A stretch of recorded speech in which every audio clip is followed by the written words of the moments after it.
So just to begin with, we're going to start with your names. My name is Danica Salazar. Eric Martinez. Okay. My name is Johnny Garza. My name is Trey Puga. Hi, my name is David. Everyone is so excited to have you guys back. What were your first impressions of this tour? Your first time? Just general impressions of this? I mean, it was an amazing experience. It's like, it just gives you a whole new perspective on like life and the world and traveling and yourself. So it was really awesome. Yeah.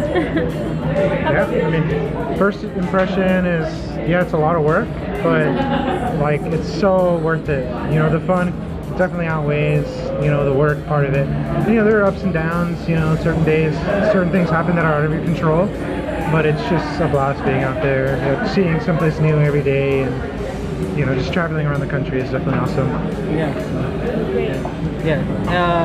And to add on to what they said, because I agree, but you also meet so many good people with everything that's kind of portrayed on Facebook or whatever. There's a lot of good people out there, so that's really cool. Like, you meet so many people and they help you out, willing to help you out.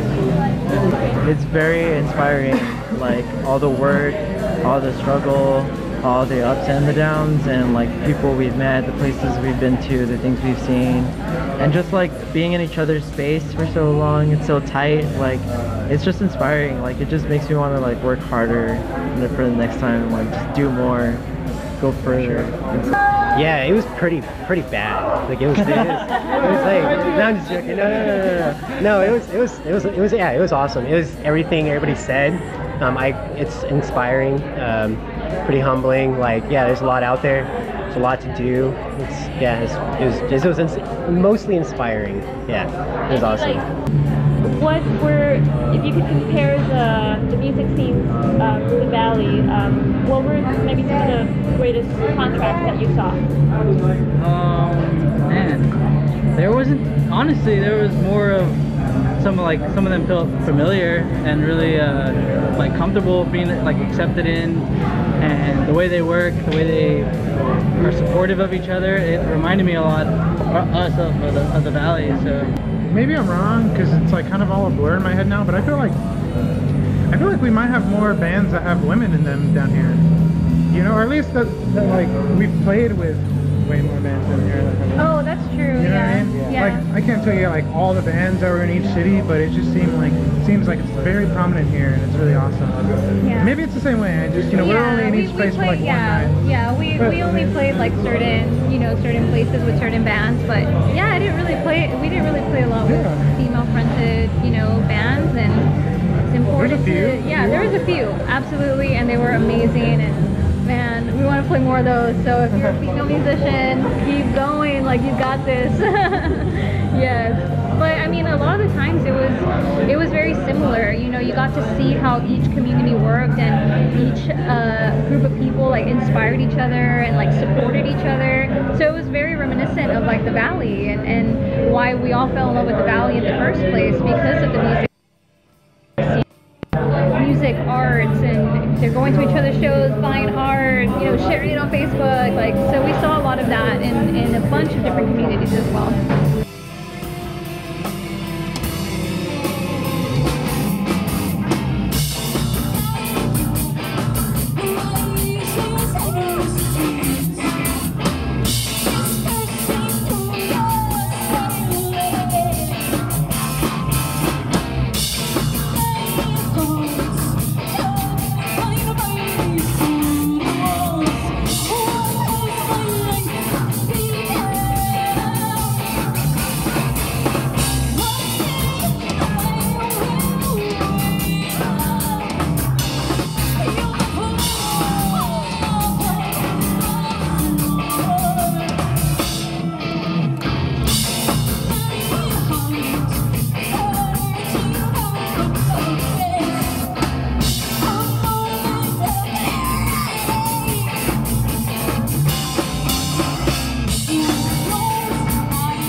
for you both, when you two started performing together, did you think that your music would be exposed to as many people as it has been now?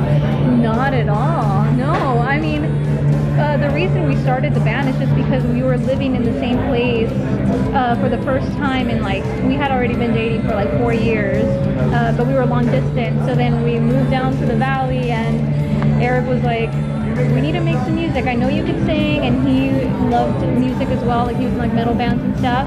So we would just like sit in our living room and just play a little bit, and yeah, we never expected, you know, other people to listen to it until or like it, yeah. Until, you know, people in the community started to like, we started meeting people, and then they were like, hey, you want to play one song like during our set? And 60 was actually one of the bands that first got us going, so it's awesome that we got to play with them today and that they accepted the show. It's honestly been a very like organic process. We didn't really like set out like to be like we want to sound like this or that. We knew it's gonna be like somehow rock influenced, but we all just really kind of get in a room and let it come out. Or even if we're on like in our living room, like sitting on the couch messing with a guitar or something, that idea will always transfer over to all of us working on it at one time, and then it's just kind of like, you know, just kind of use your ears and just let it kind of come out and let it pave its own way. And so it kind of sounds a little like what you mentioned earlier about like spending so much time together. Yeah. Do you feel that really helped mesh the sound together? Yeah, for sure. The more time that we were together, definitely everything just like grows, and like our confidence in each other like grows. It's just crazy. But it's interesting seeing like all of our like influences getting filtered through us and like coming together in this new concept, and just comes together the way it does. Like Eric was saying, we never really planned anything like to sound a certain way. It's just like letting it come out. What should people who have never heard you guys play, what should they expect from your sound? Well, we'll take you on a journey. Hopefully. Hopefully. I guess I don't have a very specific thing I would tell someone. I guess I just tell them the influences that we do have. You know, we do go by like progressive experimental. Sometimes I don't even know what that means either, you know, because it kind of carries a lot of weight in it. So, I mean, if you like metal, if you like rock, indie rock, if you like some softer music, we have a little bit of everything. It's like hard for us to explain. It is. Yeah. It's difficult. But I think as we grow and as we refine our sound, we'll hopefully have a better answer for that. Yeah.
passion begins to take hold. I beg to remember my new world. But all the flowers encircle your grave remind me of where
I keep touring. We're gonna keep touring tour till the end of August and early September.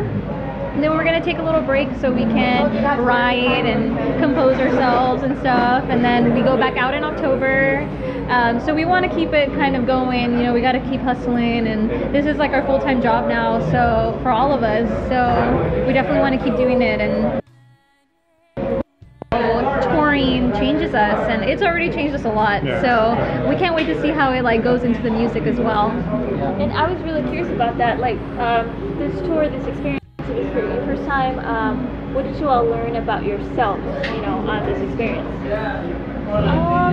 For me, I learned that I was more resilient and like I could handle more than I thought that I could, because I guess I'm doing something that I'm really passionate about. So it's the first time that I ever delve in like this deep into our project, into DeZorah. So it felt really good to do that, and in that I found that I wanted to keep doing it, and that, you know, I'm gonna fight for it, and I want to get better at writing music and writing lyrics, and I just want to get better at it so we can keep doing it. What comes first, the lyrics or the music? Usually it's the music. Sometimes it's a mix of both, or I already have something written, you know, but I do love for the music to kind of inspire the lyrics as well. So I think we write really well in that. You know, the music, we write the riffs, drums, whatever, shape the music, shape the lyrics. I mean, the whole thing feels super, not discouraging, but it seems like it could be hard, like traveling thousands of miles away, you know, exposing yourself, writing your own music and stuff. But I think you get that, not confirmation, but it just feels reassuring that you're doing something, like, you know, something worth doing, I guess, you know. And that's one thing, you know, like, you know, it could be easy to feel discouraged and not feel like you're doing the right thing, or like maybe you should be doing something else, maybe you should be working here to get more money or whatever. But yeah, you learn that you can do it, I guess. Anyone can do it, really, being a band and tour. I feel like I miss the valley a lot. Like, I really love the valley and miss it. So being away for so long, I definitely realized that like I want to be back home so bad. What made you miss the valley? The fact that there's not any really great Mexican food. I mean, it's really hard to find it anywhere else. Just the people here, and the vibes, very like relaxed and laid back, and the tropical weather, and the sun feels so nice. But you don't really get everything in the package the way it is here, like anywhere else. So I guess it depends on how you look at it. But I guess I did learn about myself that I'm a little more confident in myself than I thought I was. and I can do what I want to do. If I want to try something and do it, I can do it, and like just try to be like, I always thought that like just you're not good enough kind of a thing. And like seeing how like everybody is just like a regular person and they're doing it too was pretty like encouraging. It was like, oh, like I can do this. Yeah. And I guess the last question I have here for you guys, where do you guys see yourself going in the future as far as your sound and also just like your careers in general? I mean, I could see us definitely touring like more, and like maybe like supporting like bigger acts that we like look up to, or new acts that are up and coming as well. Sure. Yeah, and then just doing more, like I couldn't really tell you what exactly, but just expanding on like our resources and our art form and trying other things. Not like quitting music or quitting playing music, but just using our knowledge of what we have and what we've been doing to kind of broaden our horizon and just kind of take on new like obstacles, goals. Yeah.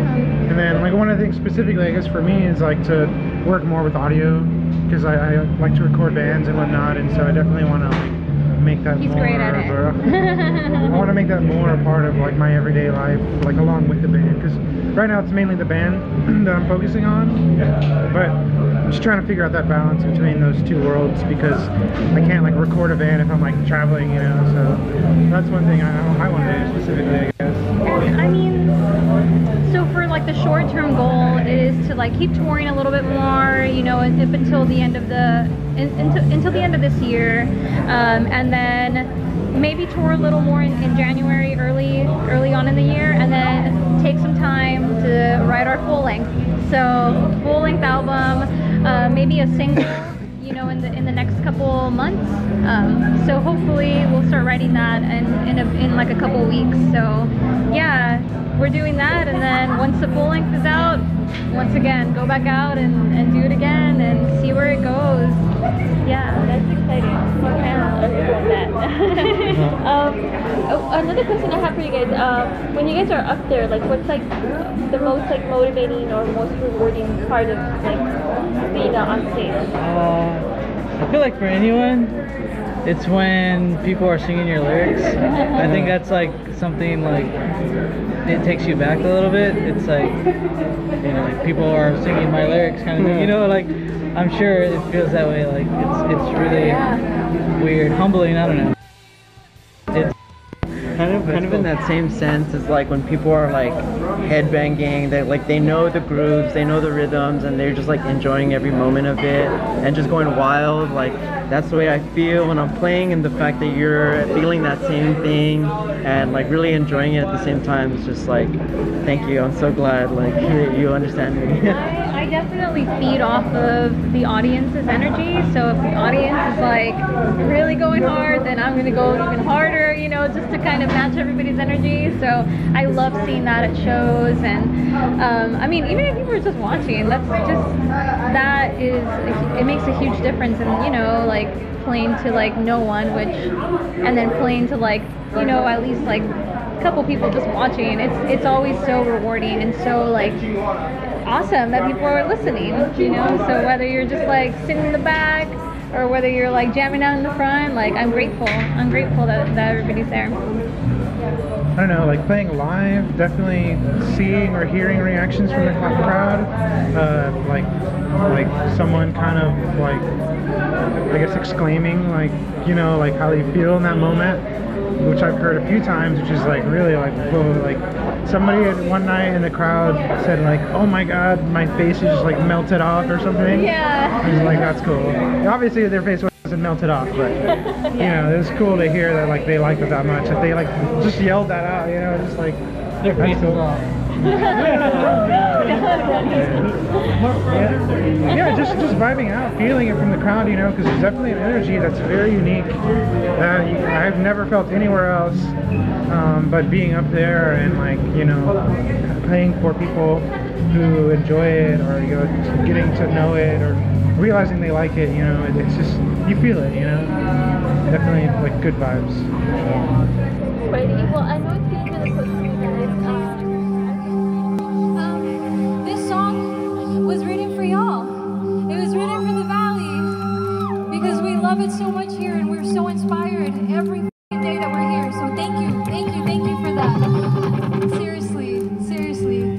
we wrote this for all of y'all. This song is called Las Semillas. Muchas gracias a todos. Thank you guys. We're DeZorah. Thank you.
Thank you all so much.